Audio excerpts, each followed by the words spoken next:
জীবনে আমাদের প্রত্যেকেরই একজন না একজন ভালোবাসার মানুষ থাকে, যাদেরকে আমরা জীবনের সবটুকু দিয়ে ভালোবাসি। আমার জীবনে সেই জায়গাটি পেয়েছে আমার মা। মায়ের জন্য ভালোবেসে আজকে আমি ইলিশ পোলাও করব।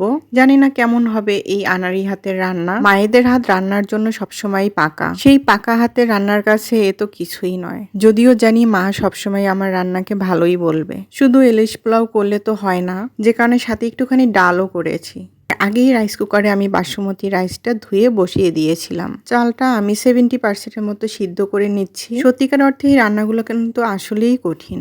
আমার কাছে রাইস কুকার থাকায় আমি একটু সহজে রান্নাটা করতে পারছিলাম। ইলিশ মাছটা যখন ভাজছিলাম না, এত দারুণ ঘ্রাণ বের হচ্ছিল, মনে হচ্ছিল এখনই একটা মাছ ভাজি দিয়ে ভাতগুলো খেয়ে নিই। এই ভাজিতে আমি কোনো হলুদ ব্যবহার করিনি, শুধুমাত্র হালকা মরিচ দিয়ে আমি মাছটা ভেজে নিচ্ছি, আর সাথে আছে লবণ পরিমাণ মতো। আমি যখন রান্না করছিলাম, আমার মা না একটু পর পর এসে আমাকে দেখছিল। কেন বলো তো?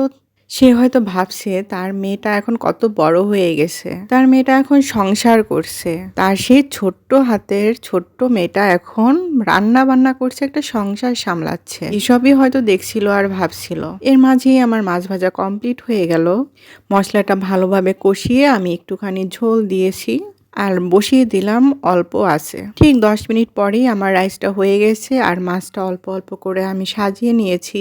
রাইসের উপরে যখন আমি মাছগুলো সাজিয়ে দিলাম, কি যে সুন্দর লাগছিল, তোমরাই দেখে নাও।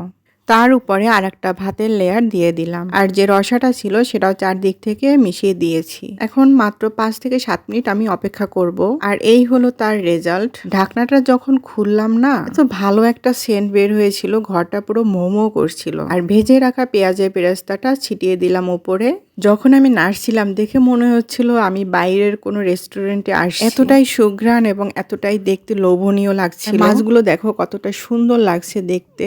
সুন্দর সাদা এবং হলুদের একটা রাইস কম্বিনেশন হয়েছে, দেখতে এত কালারফুল লাগছিল। এমন কালারফুল লাগছিল, খেতেও তেমনই সুস্বাদু ছিল। মা খেয়ে তো পুরো ফিদা হয়ে গেছে। আজকে আমার এই রান্নাটা মায়ের জন্য সার্থক হলো।